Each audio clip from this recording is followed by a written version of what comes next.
Hey, everybody, welcome back to the show. I am so excited to have on today Brian Slipka, founder, CEO of True North Family of Companies, founder and CEO of True North M&A, Honor Capital, CEO of Sunbelt Business Advisors, and interestingly, managing partner and owner of the Sioux Falls Canaries baseball team.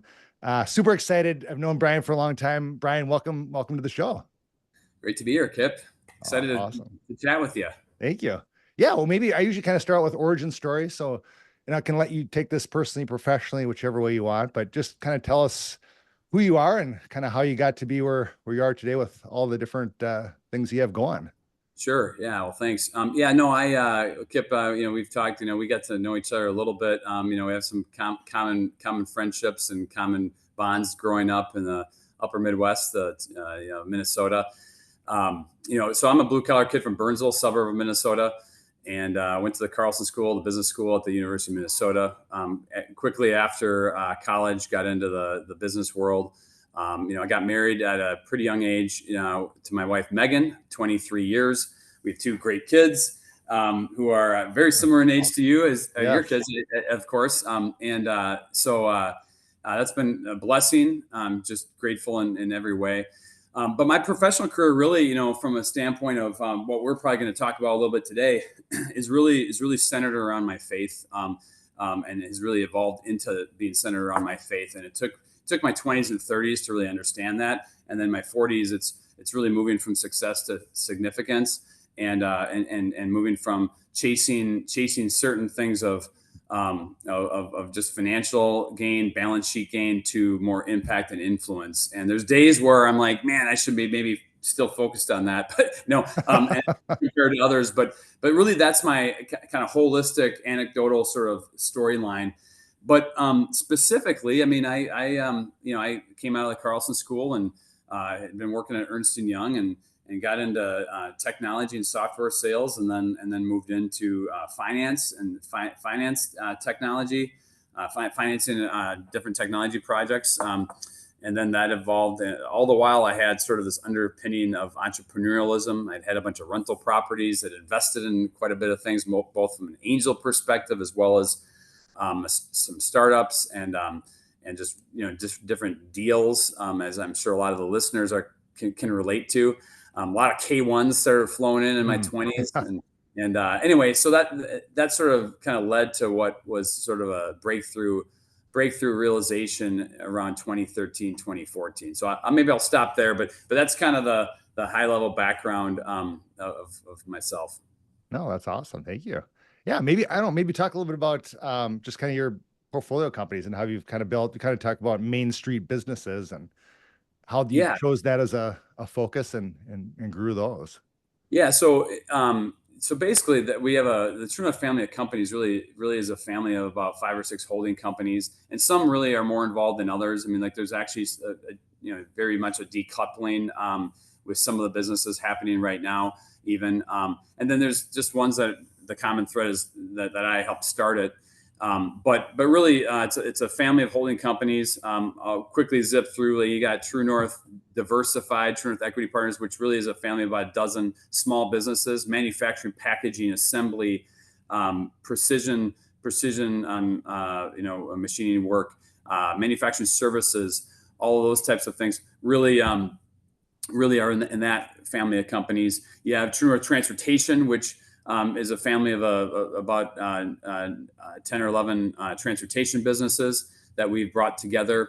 And that's been a very interesting ride and experience, because that's been in a really deep recession right now. We're hopefully coming out of it here soon, but that's been a challenge. But also, I believe a lot of learning has happened. And then you have True North Advisors, which really is the parent company of Sunbelt Business Advisors, the largest business brokerage office in the country. Along with True North M&A, which is a lower middle market sell-side advisory investment bank, which I launched a few years ago as well. And then you have True North Sports and Entertainment, Kip, which is a lot of people like to talk about the Sioux Falls Canaries. We're really proud of what we've been able to do there, and have grown that. And then Pillbox Bat Company and a few other assets that we've added along the way, which has been a lot of fun. And then we have Honor Capital, which I started back in 2000, really 19, launched in 2020, which is a specialty finance company, which has been a fun ride. I'm also a lot of learning curve there, without question. And then finally, Slipka Leadership, which is really, I wrote the book Win Some, and a few other things that we do that really fall under that category. But all in all, Kip, it's been about 30 different companies. Some I started, most I acquired, and we've grown them. And it really comes down to like the leadership principles that I learned both from my father, as well as what I've learned throughout my career, to delegate, empower folks, let them lead, get out of the way, frankly, and just cast a vision that we can all hold ourselves accountable to. So it's been a fun journey. That's awesome. Maybe, and you kind of started to touch on here, as far as leadership philosophy, what's your personal definition of leadership, or how has that evolved as the businesses have grown, as you've done acquisitions? Kind of how has your leadership philosophy grown? Yeah, well, I think what's really on my heart recently, and it's because of a confluence of events and circumstances. What's been on my heart, you always learn, your identity isn't in your circumstances. And certainly as a man of faith, my identity is in something so much bigger than just my being a business owner or a leader or that sort of thing. It's so I'm chasing something different, fundamentally different than a lot of folks. And but the circumstances help you learn and grow and temper your skill set with what your identity is. And so certainly for me, I think what's been on my heart recently, Kip, is this notion that it's not about not about me. It's not about my ambition or selfish ambition. It's not even about me from a risk perspective. It's not about me from a what could go wrong for me or my family. It's and I say that because, like, in the world of business ownership, you take risks. And some people look at business ownership as, they look at the benefits, like being able to be like this leader and being able to make decisions and control the financial benefits, right? But what they don't understand is the equal underbelly of the school of hard knocks, and that you got to be willing to stick your neck out and actually go backwards, and actually, things like not pay yourself, all those things that people don't think about. They just think about the upside. And but what's been on my heart with some of my leadership principles, to answer your question, is this notion that to whom much is given, much is required. And if leadership isn't about what's on really even on your heart. It's what's on others' hearts. And really leading, knowing what's on their hearts. And I'm still learning how to do that better, right? But really focusing on that. So it's surrendering selfish ambition or sort of selfish thoughts or what kind of is in your worldview, and really focusing on what's in others, and that's transcendent. So it's been pretty amazing journey. That's amazing. How much are you focused on, like, the culture of the organizations, building core values, maybe in the holding company or in the portfolio companies? How do you think about culture, core values? Well, it's everything. I mean, we've had Ben Utek as our chief culture officer for the last few years. Okay. A lot of listeners probably know who Ben Utek is. Played for the University of Minnesota football team, and like won a Super Bowl with Tony Dungy with the Indianapolis Colts. Yes. And I think but with culture is either by design or by default. And we choose to make it by design. But what I've also learned over the years is that default creeps in no matter how much you are intentional, and no matter how much you do design it. And the manner in which that happens is that you have different people, different personalities. And if folks aren't bought in, and there's not alignment around the pursuit or what you're chasing, then there's going to be misalignment. And what misalignment often creates then is this like default culture, which typically has a degree of toxicity in it, right? So how do you fix that? You have to make sure there's alignment, and expectations are equaling expectations every day. And the team of leaders really focus on how are we doing with our alignment? Are we aligned or are we not aligned? And I've seen my very best businesses there's alignment, and we're checking that alignment often, and really weekly, daily. We're always looking, are we aligned? Do expectations equal expectations? And I'm talking from a culture standpoint, from a like what others are looking at. And I've also been with some of our businesses where there's misalignment. And so the benefit of having like a family of literally 30 plus companies, amongst these holding companies, is that I see the good, the bad, and the ugly. And I'm like, oh my gosh, like, why are we doing it that way over here when I just came from a meeting over there and we did it so well, or vice versa, right? So it's been a whirlwind, cycles around the track, where I feel like I'm in my late 40s now, but I feel like I've had enough times around the track as somebody in their 80s. Yeah. And I think that's really been a blessing. Frankly, it's allowed us to pivot as an organization more quickly, more nimbly, more swiftly, and serve others. Oh, very good. So how do you check the alignment? I mean, how do you do those check-ins daily, weekly, monthly to make sure culture is aligned and not get misaligned and the default toxicity is not flowing in there?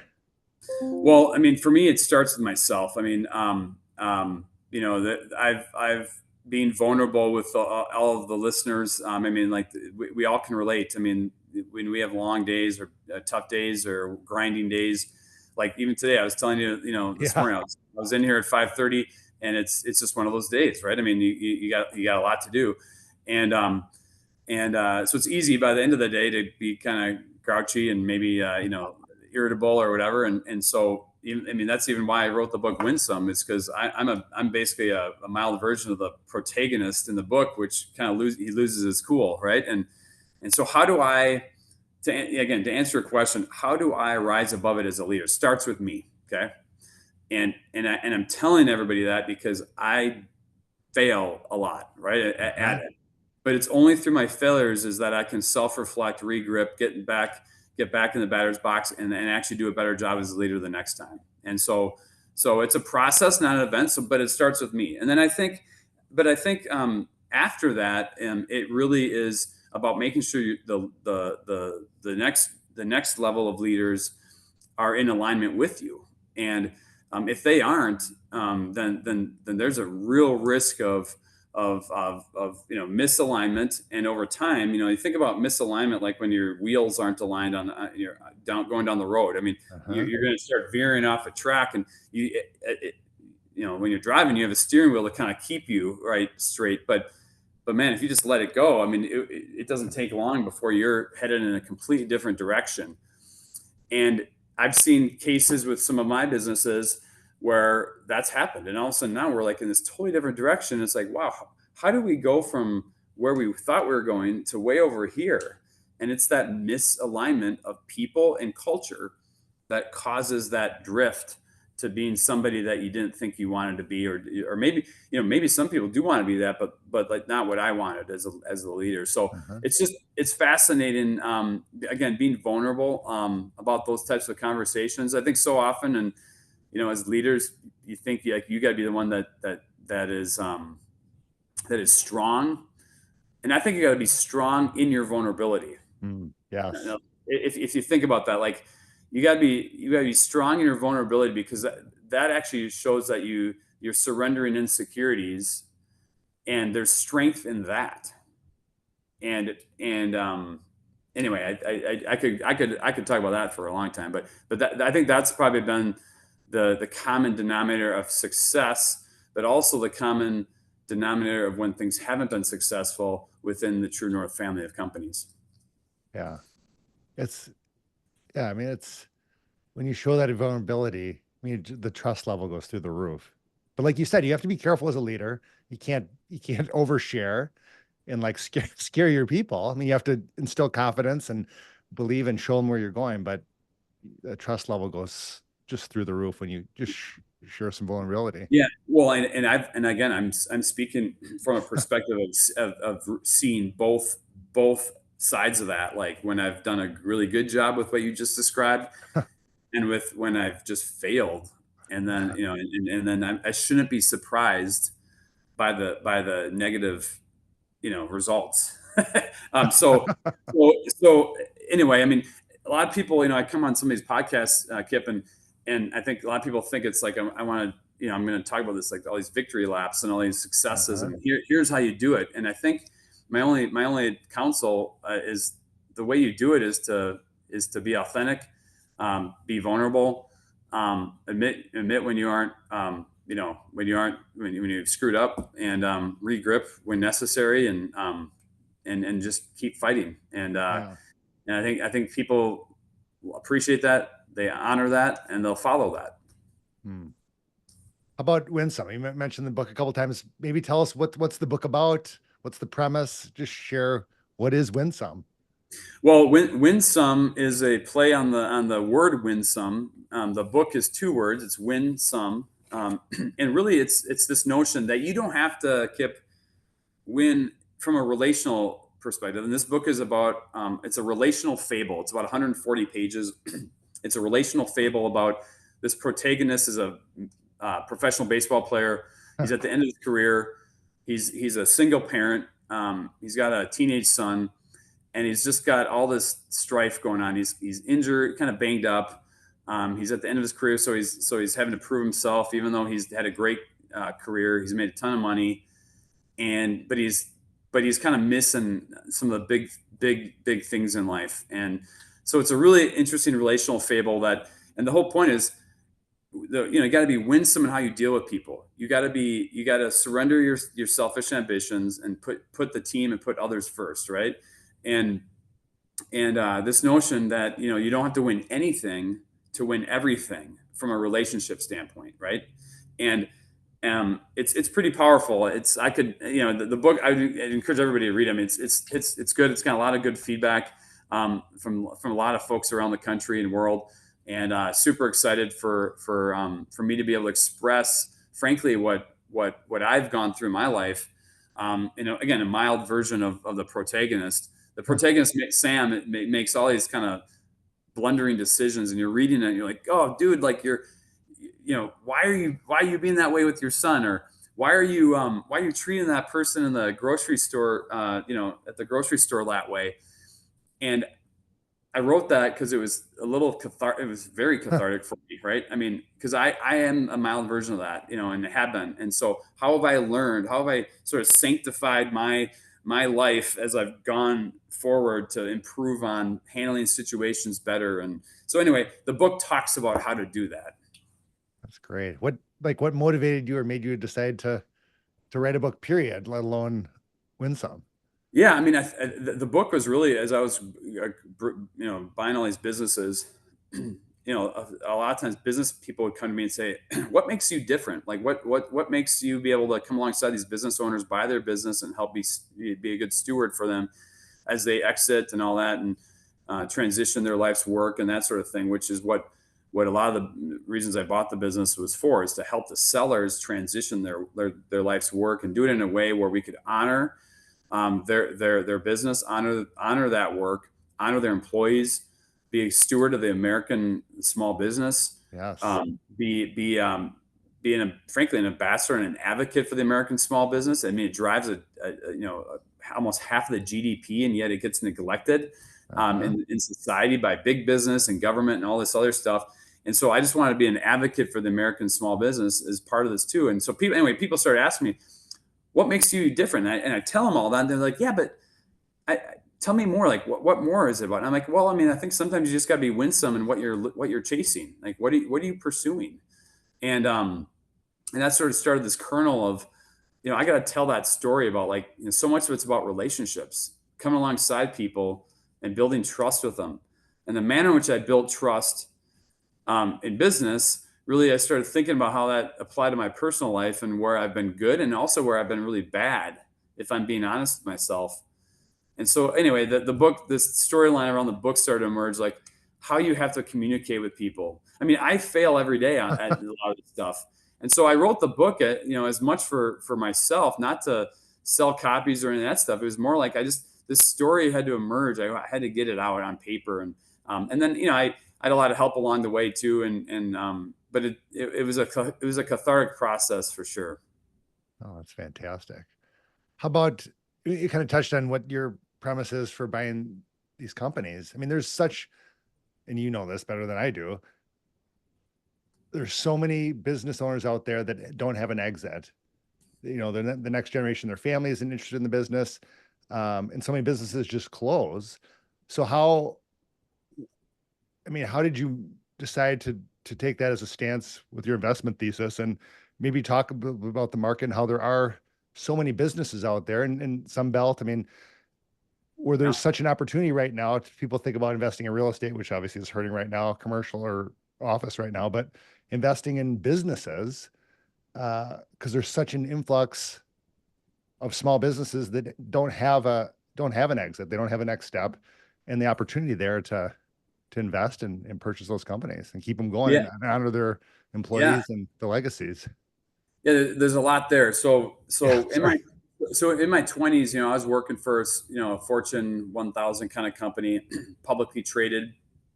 Got involved in real estate, did a lot of real estate transactions with one of our, mutual friends, uh-huh. and had a lot of success in that. But it was like one of those things where, man, that cash on cash return was really, really slow.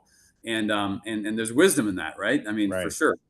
But as I went through my career, and I started getting more involved in operating companies, but whether it be serving on some small boards, doing some venture or angel investing in these small operating companies, or even with my career in finance, starting to underwrite and look at the credits and the balance sheets and income statements and P&Ls of these small businesses, I started becoming enamored with them. And my father, who died, retired colonel in the U.S. Army, died of cancer in 2013.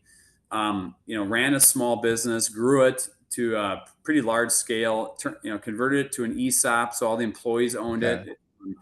And it wasn't him that owned. I mean, he was the I guess the largest probably owner at the time of the East within the ESOP, but it wasn't. It was an employee owned company. It wasn't him, right?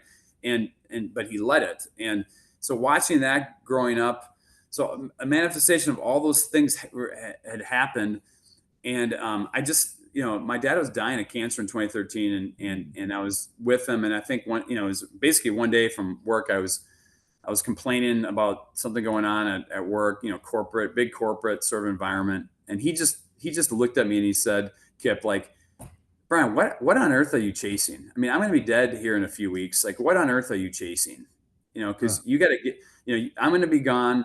You got to figure it out. You got a great wife, great kids, great life. You've done well, but like, what on earth are you chasing? Because you clearly aren't content or happy with what you're doing now, and that sort of set in motion a Huh. lot of things. But one of the things he said was, because again, he had ran a small business for all these years. He's like, why don't you just go work for or buy a small business where you can impact the lives of people directly, which fuels you, Yes. fills your cup. You can control the culture. You can lead people, Brian, and and that, that's the American dream. That's where a lot of the people are, and Yeah. you're going to have far more impact and influence than working for some big corporate, behemoth collecting a paycheck. And so that sort of resonated with me.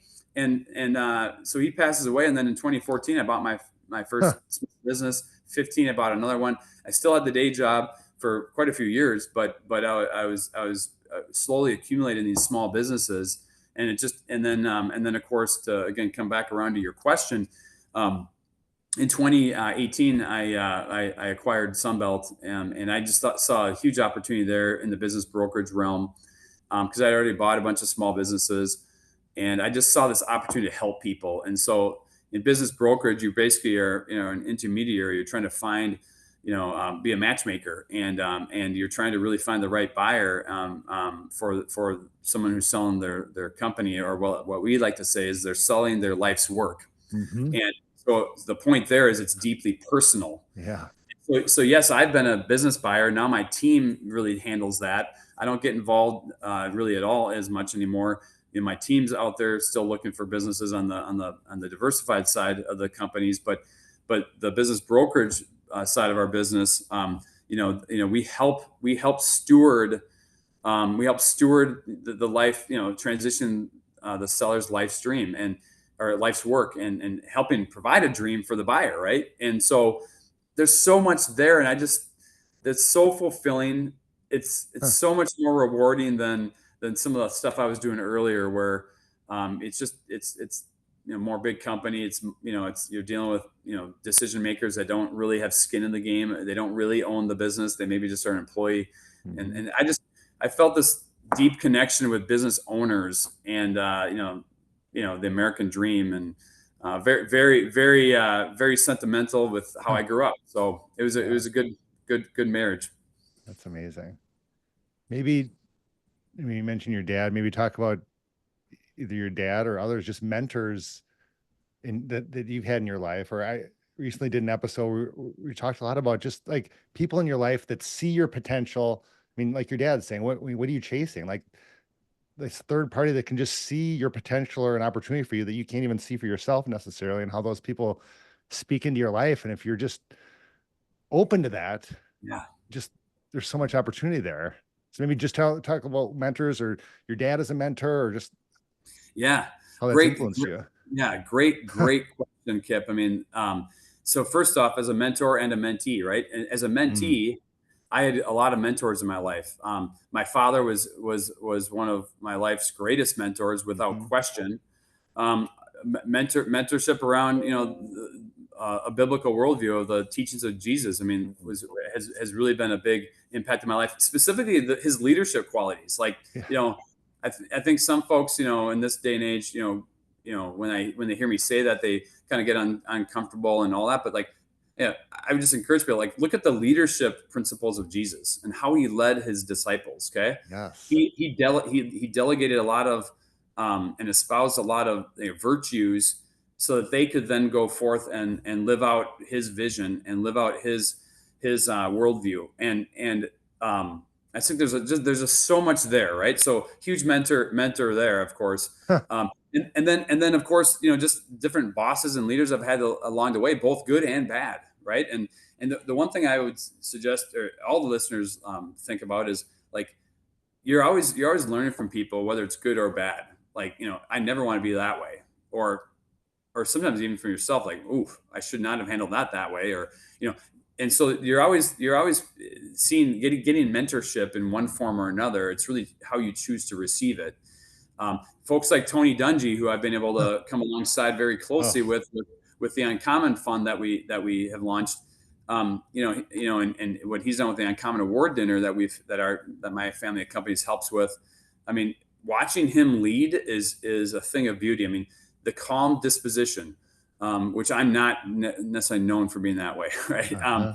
And how he makes decisions, it's all through a lens of integrity, character, and what he's really chasing.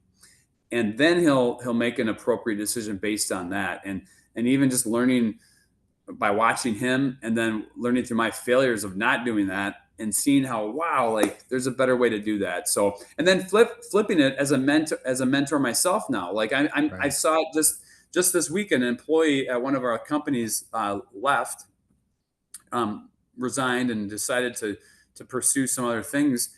And I think the lesson learned for me was, like, they're actually going to pursue something that is something that he and I talked about for many years. Huh. And it was about the world of what's possible. It's about, like, casting a vision of what you can be or what you could be.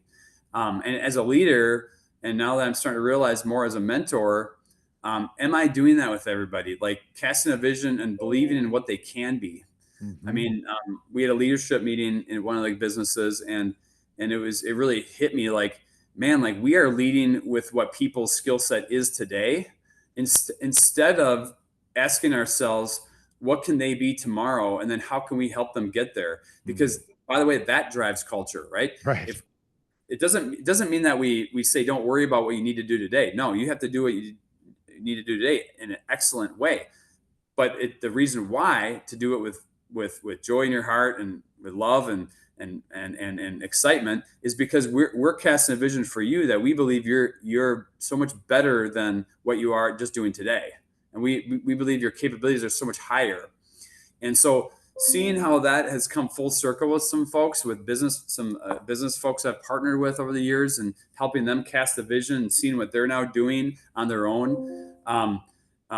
Sales folks over the years, I was in sales leadership for many years.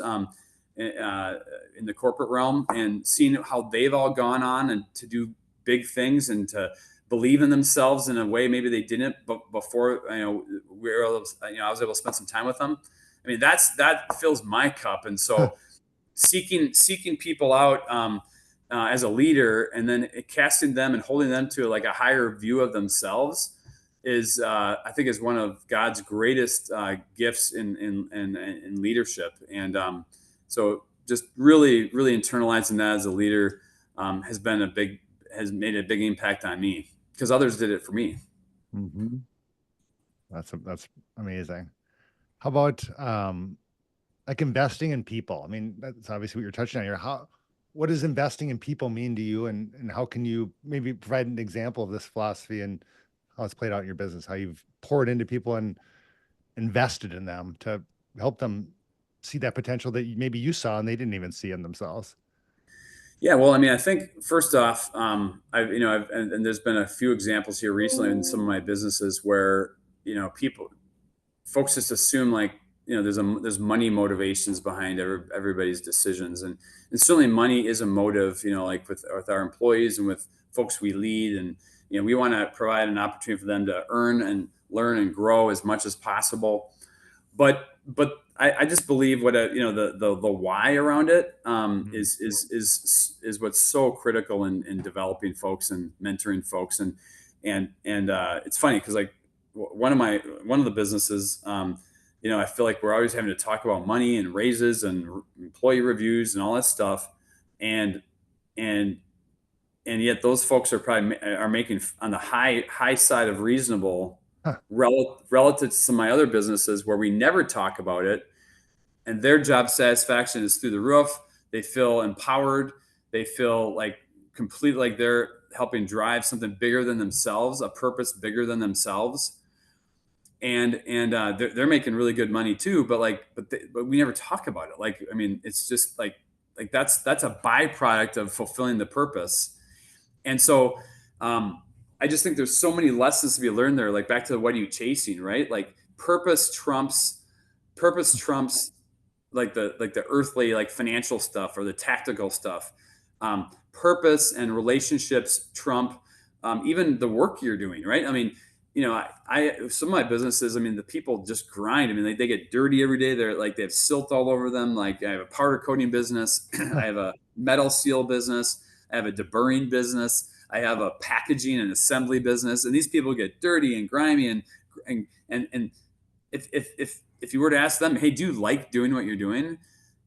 They would, a lot of them would answer, I love it. I'm like, you mean you like, and you mean you like getting dirty and doing it? And they're like, no, I hate that, but I Yeah. love the company. I love the company I work for. So think about Uh-huh. that, right? I mean, they're answering it through the lens of their purpose, not through, well, the actual job like that I'm doing sucks or Mm-hmm. isn't the best, most favorite thing for me to do, right? They're viewing their toil and their adverse sort of circumstances around what they're actually doing on a minute by minute basis, not through the lens of that, but through the lens of how they're part of the team, and the bigger purpose of True North, Huh. of having impact and influence that transcends our circumstances, and knowing that they're a part of that. Like, that's a big deal to them, and that's Huh. a sign of, obviously, a good culture, but Yes. also, like, I think all of us as leaders need to focus on: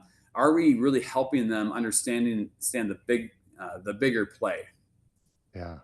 That just makes me think. I was in Italy over Christmas and New Year's, and in Rome and all the cathedrals, and Yeah, I was talking with someone about culture, and they were just telling the story of, like, this person that was working on the cathedral, and the first guy is, what's your job? And he's like, well, I'm laying bricks. That's what I do. And then the next guy, asked same exact job, what do you do? He said, well, I'm building a wall. And he was a little more happy, liked it a little bit more. And then the third guy, and they're doing the exact same job, just literally laying bricks and putting yeah, down yeah. mortar. And the third guy was just glowing. He's like, and they're like, well, what do you do? Because I'm building a cathedral. I'm building a cathedral, and just like had so much purpose and vision and what he was doing, but they're all doing the exact same job, and just the power of just having that culture and vision and the why. And Yeah. it's Yeah. powerful. It's just, Oh, it's so powerful. The yes. perspective, like the daily pursuit and the daily toil can be just a grind. And a lot of people will be like, I don't like this. I'm going to do something else. Okay. And then somebody doing the same job, to your point, right? Can have a perspective of what I'm helping solve from a global perspective. It Yes. might be from a humanity perspective. It might be the cathedral that's 1,000 years later is still standing strong, right? And Yeah. because of that bricklayer, right? And it's the perspective of that. And so I think that's such a powerful lesson for folks listening. And I mean, even just talking about it with you, it just gets me fired up I because know. it's like, what am I doing? Like, I can get really, this is we're talking on a Friday, right? And here I'm in Right. the office at 5:30 in the morning on a Friday morning, in the middle of a wonderful Minnesota summer, Right. and I think a lot of people in the moment might be like, I want to be on the lake today, or I want to be Uh-huh. golfing today, or I want to Right. be whatever. Yeah. But the purpose of what True North is all about for me is so much bigger than today. Right. and Yeah. and that's what helps me personally, right? So I think kind of that's what we're talking about. Like, what are you chasing? Yes. Is it something bigger than just the moment of the day, or the turmoil of the day, or the strife of the day? Because if you really allow those strifes or those adverse conditions to get to you today, you'll never get to where you want to be tomorrow. And so, and I again, I think I'm sure you can agree. We both speak from experience, right? Yeah. Good and bad. Yeah. I mean, and yeah. How about you kind of touch on this too with building culture, just like high performance leaders in your companies. How do you attract them? How do you retain them? Just like the high performance leaders in your companies. Well, that's a good question. And when I find out, I'll let you know. Yeah, no, right. no, we have a lot of incredibly high performing people, and I think the common thread. I mean, again, maybe some things that are on my heart recently, but are they just aren't worried about themselves. Like the high performing leaders, just they don't think about themselves. They trust in the process that everything's going to be taken care of for themselves. And what's so ironic is the folks that truly surrender their selfish ambition, like kind of truly, it doesn't mean they're not ambitious. They're extremely ambitious. They just aren't focused on themselves, and their self. I even had this conversation. Like, there's a lot of people that are super unselfish. Okay, like that are like don't like that they're really generous. Okay, Hmm. but they're self-centered, right? Yeah. Like Yeah. all their thoughts around like, well, what am I thinking about? Like, there's a difference between selfish and self-centered, right? And I think what I'm talking about, and by the way, both have incredibly negative content, implications, right? Yeah. And we've all been guilty of being selfish or self-centered at times in our life, right? Or moments in our life. Myself, my sin nature, every day I'm Right. fighting some degree of that, right? But it's that surrender of self-centeredness. Like, it's not that C.S. Lewis has an incredible quote. It's not that I think less of myself, it's that I think of myself less. Yes. It's so you actually have a higher esteem of yourself. Because of that, you don't worry about yourself. You have security in who you are. You have security in your plight, and because of that, you aren't focused on like being protective of anything, right? And Mm. so it unleashes you to serve others, and it unleashes you to really focus on advancing a cause bigger than yourself.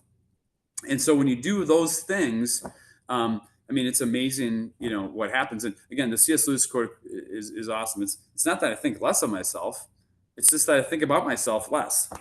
Like, I'm a big deal, right? Okay, Right. but because I'm a big deal, like, I don't need to worry about myself. Let's worry Right. about others. Yes. It's and that's so powerful. And again, I don't do it perfect, by any stretch, but like I'm very aware that I need to uh, get myself in that frame of reference in mind every day, to really be the best leader that I can be. Oh, brilliant. How about, Yeah, it's powerful. yeah, just think about like young entrepreneurs. If you were talking to yourself, or, talking to your son or just someone graduating from college now, what advice would you give to a young entrepreneur in today's economic climate, in today's world? And like, what advice, if Yeah. someone was, what drives you and they want to do something similar to than what you've done, what advice would you give them? Well, I think, it's a great question. And frankly, I mean, it's, my son and I, sort of talk around it and about it, in different ways and mechanisms, but it's really, it really is this notion of like, how are you helping advance the situation? So again, it's back to, you aren't talking about yourself or how you can hustle and make a quick buck, or how it's going to protect you, or like that my downside is protected, or my upside is, I'm going to chase the upside. You aren't worried about yourself. You're worried about, how am I helping other people?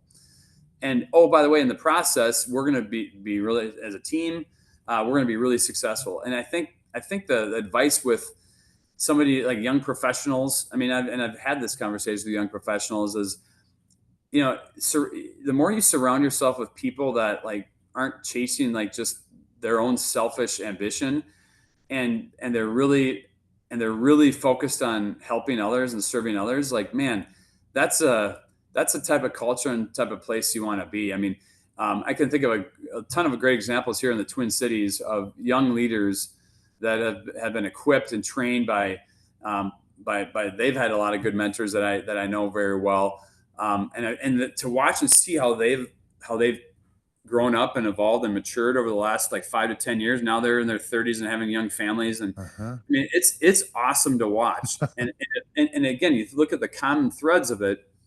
They all they all have a strong faith foundation. I think that drives and Mhm. fuels a lot of it, if not all of it. Even, I would Right. submit. Yes. But but from an earthly perspective, like they're pursuing something bigger than just their own, selfish ambition. And again, it doesn't mean you don't have ambition. You actually, in many cases, have more ambition than anybody else. But Right. you're surrendering the selfish benefits to advance the bigger goal, and that is when it waterfalls back to you. And the ripple effect back to you is transcendent. And I just think that full surrender, of self, is a very real thought. I mean, it's powerful, and I think a lot of people, when I say that, like in business meetings, they kind of look at me like I have a third eye or a third ear or whatever, because I don't think in the moment sometimes they internalize it, or think through it like how I'm saying it, but it's real. It's like if you really do that, it's amazing what can be accomplished. Yeah. Yeah, we talk a lot in our firm and with our clients. We're talking about culture and vision, but as a business owner, as a leader, casting a vision so big that all the visions and dreams of your employees, of your people fall within that. Like, I mean, it's selfless. I mean, you have your own personal vision, but you cast it so big that all of your people can see their dreams and their vision within inside it, so that they're focused on that. You're helping them achieve that, but in that you're achieving the greater dream. And if you go really big, I mean, building the kingdom of God here on earth, I mean, the greatest vision. Yeah. Um, Amen. yeah. Amen. Yeah, you did Yes. it. Yeah, it's amen to that. And Yeah. that's really what True North's all about. I mean, Hmm. True North was started, and the reason why we named it True North, because we just wanted to honor what we ought to be honoring, our true north, in life, and that's our faith in God, and all the unbelievable things that we have to be grateful for here on earth, and that the timeline, it's really a timeline of an eternal timeline, not just a temporal or earthly timeline. And when you start, just back to what we're talking about, if you're chasing the bigger goal instead of your selfish goal, it's much like chasing an eternal goal instead of a earthly or temporal goal, right? And that sort of perspective of the bigger picture, is where I've had my greatest successes and my greatest impact and influence. When I allow myself to be more temporal or tactical, to a like where it literally, steals my joy, Mm. or rids me, because of the circumstances of the temporal, and I lose sight of the bigger picture, That's like, I shouldn't be surprised Huh. when I'm disappointed in the results. Yeah. And I'm telling all the listeners that, but I'm Yeah. telling myself that, like, none of us should be surprised when we're disappointed by that, when we're chasing temporal stuff. Right. So, and that's really, I think, what fuels True North. And it hasn't been all a bed of roses, right? Because of that, we've taken our lumps, but we just keep grinding through. And I think the bigger realm is just so exciting to think about. If we just keep pursuing on the bigger picture, and that's what's been transcendent for True North, but also for all the lives we've impacted and all the people we've impacted along the way. Yeah. But yeah, as we're, kind of getting closer to a close here, I mean, and we're leading right up here. I mean, how are you working to build a lasting legacy with your businesses? Well, I mean, Or we're how do trying you, to build yeah, yeah. we're trying to, great question. We're trying to build a framework, kind of a playbook of success. And we're a holding company. Mhm. And, some businesses I'm more involved in than others. And I think as we move forward, we're going to get way more intentional about, having the impact and influence we desire. And if we can't, we're going to exit our involvement, Mhm. or shed those, as quickly as possible, so that we can focus on really the missional work of creating an ecosystem that can transcend and ripple well beyond myself, Brian Slipka, and well beyond our current leadership. Right. So what that means is we're creating a framework. We're creating a playbook. We're creating a kind of a rinse and repeat process for when we acquire businesses or start companies, where we can deploy people to lead, to run, that are consistent with the vision from the very beginning. And if they aren't, well, fail fast, right? Like we work them out, frankly. And the goal, I mean, just being blunt, like the goal in 10, 15 years is that True North is a family of small businesses all around the country. Um, and people ask, so who's the guy that started that? Because in other words, I don't want them to. I don't want it to be about Brian. I Right. want it to be about the system that we've created and the culture we've created that transcends me as an individual, transcends any of my individual leaders. It needs to be so much more than that, and that's really what we're pursuing. That's amazing. All right. Last question. What is your personal definition of success? What does success mean to you? Boy, that's a loaded question. It's a loaded question, but I mean, I think success is, from a biblical perspective, it's the famous phrase, "Well done, good and faithful servant." Mm. And so, how can we serve others, not ourselves? And the sacrifice, we should consider it pure joy when we're going through adverse conditions here on earth, and we're toiling, and we're striving, and maybe we're getting knocked down and punched, gut punches here, there, proverbially, of course. Um, um, if we're having impact and influence on other people's lives, and so think about that. That's success. Like, think about, what would you rather, make a pile of money, or have this ton of success from an earthly perspective with a bunch of things and material possessions, but not have really impacted really anybody? Or would you have had to get knocked down a bunch of times, dust yourself back up, learn, grow, continue to temper and go through adverse conditions, and yeah, maybe it sucks, and maybe you don't benefit as much from an earthly standpoint, but you impact all these people's lives. I mean, the latter, that's what you want. That is success. Oh. And so I'm pursuing that. And I think it's countercultural, just to be blunt. And Mhm. for folks that know me, they've seen examples of me choosing that path. It also means you got to grind through. You don't look at adverse conditions as a threat. You look at it as an opportunity. Mhm. And so Yes. I just think that success is impact and influence, and and that transcends you as an individual. It's not about you getting the credit, right? It's about, have you had impact and influence. And I think of people like Tony Dungy, think of other, like Yeah. we talked about today, um, that have had a huge impact on people's lives, and Tony will never know them. Mhm. They may not even consciously know that Tony had the impact, but subconsciously it was all Tony, right? Right. And that's what I'm talking about. If I can leave a kernel on this podcast with you, Kip, or I can leave a kernel in some sort of business meeting where there's a nugget that sort of impacts somebody in a positive or favorable way that has an eternal ripple effect. I mean, that is far more, that's success. Yes. Oh, amazing. Brian, thank you so much. This was absolutely fantastic. Blew my expectations. I think you added huge value in so many ways to the listeners. I mean, win some, go get the book. Where can people, Amazon? I mean, where can people get the book? Oh yeah, thanks. I mean, just Google "Win Some" Brian Yeah. Slipka. It's on Amazon, of course. It's probably the easiest way to quickly order it. I think we all Yeah. have the one-click shipping now and Prime Right. and all that stuff. So, but Barnes and Noble has it as well. It's starting to getting the word out. It's starting to be in some choice bookstores, I believe. So like you're starting to see it now in different places. But yeah, I mean, and enjoy that. But then also just the True North family of companies and what we stand for. I mean. Hopefully folks in the years to come will see our market presence being felt in very positive, favorable ways. And just appreciate everybody listening. That's awesome. Well, thank you. And all Brian's socials, everything will be in the show notes here. Please share the show if you got value out of this. Leave a review. I know people are going to love this one. Thank you so much, Brian. I really appreciate it. This has been a pleasure. Awesome. All right. Thanks, Kev. You bet. Take care.